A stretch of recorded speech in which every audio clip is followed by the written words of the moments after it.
My name is London Rain. Thank you for joining me in my studio, and today we'll talk about all the details of the sample that I made in the last episode of Sample Making.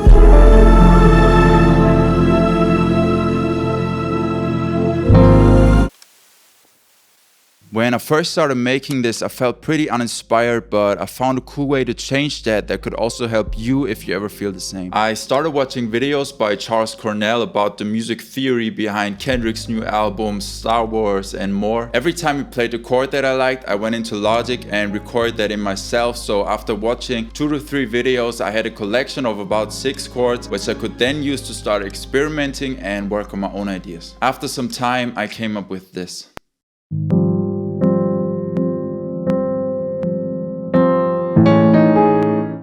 As you could hear, I didn't play the piano on the 1 because I wanted to leave space for other instruments and use it more like a rhythmic instrument with the constant din, din, din, giving the listener a feel for the beat. To give myself something to build on, I performed the whole sample at once on the piano, doing a little intro for 4 bars, the whole chord progression, which is pretty long, twice, and an outro. Recording the piano like that instead of going part for part gives me a more emotional, dynamic, and natural sound. Talking about sound, let's take a look at the processing real quick. The piano itself is The Gentleman by Native Instruments. No processing at all on there. I just bounced it out and left it like that. After that, I recorded 2 ambiences by placing my microphone to the left and to the right of my speakers, pretty close first and a little further away after. The recordings are being panned hard left and hard right and treated with a basic EQ. Here's a before and after.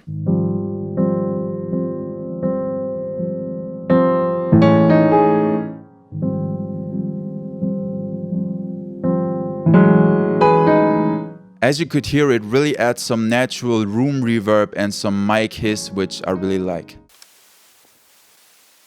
Moving on to the strings, I layered 3 different string plugins on top of each other for more variation and played in some melodies. Before I recorded to tape, I did some panning. The higher the string line, the wider it can be. After recording the sound signal back from the Porter Studio, I added my favorite reverb, some pan automation for some movement, and a manual volume automation to get some beautiful dynamics. Here's how I do that. I put a gain plugin on the track, turn the automation mode to latch, and start playing the audio while moving the gain knob by hand. After I'm done, I make sure I turn the automation mode back to read, or else everything I just did will be overwritten. To give the strings a little more body and room, I recorded my speakers again, but pitched those recordings down an octave and gave them a different pan automation than the one that I used before. Here's with and without.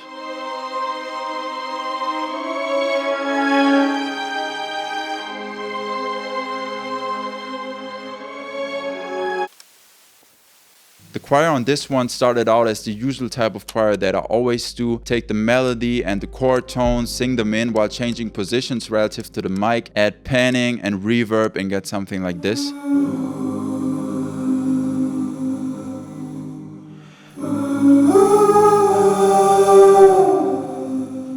But this time I wanted to do something different. So I ran the whole thing through cassette, added some EQ, Valhalla Supermassive, and pan automation to end up with something between a texture and a choir.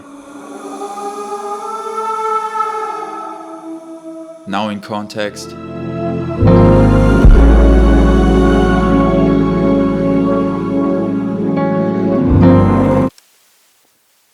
I don't know where the idea for the flutes came from, but it turned out really cool. I started by recording in most of the notes that are playable on my flute, dragged all of those recordings into Logic Sampler to create an instrument, and played my main chorus an octave lower and higher. After running those through tape, I introduced the lower version right after the intro and the higher one a little later for more excitement and energy. I re-recorded all of those notes, did the same thing with my harmonica and my voice, and turned them into a playable virtual instrument, which is out now, link in the description. Again, I did some manual gain automation and added the Hitsville reverb.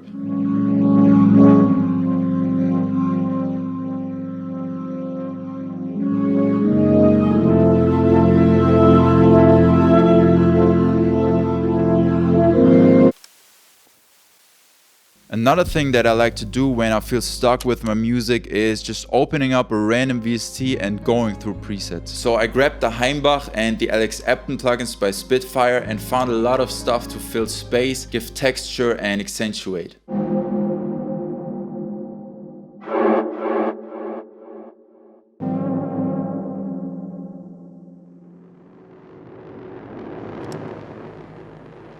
For the second part of the sample, I wanted to keep the same chords but play them with a different instrument to make things a little more interesting. So I grabbed my violin, recorded some one-shots and built my chords out of those audio files. Ran all of that through the Porter Studio again, but played it back at half speed this time because I really liked how that sounded. I turned this half-speed violin into a virtual instrument as well, link is below. I recorded it back twice. The first time I just let it run. The second time I moved the pitch wheel a lot to get some kind of slide up effect on some of the chords. Used some Hitsville again and it ended up sounding like this.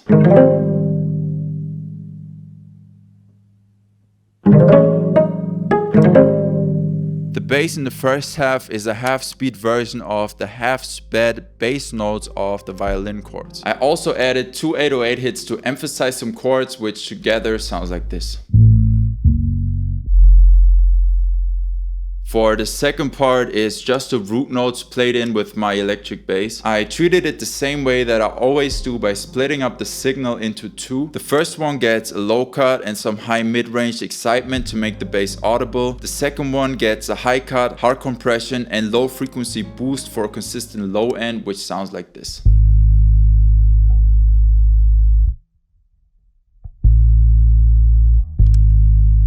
I started off the drums by layering a reversed and a normal kick. After that I went into the Alex Appen plugin again and found some cool perk sounds.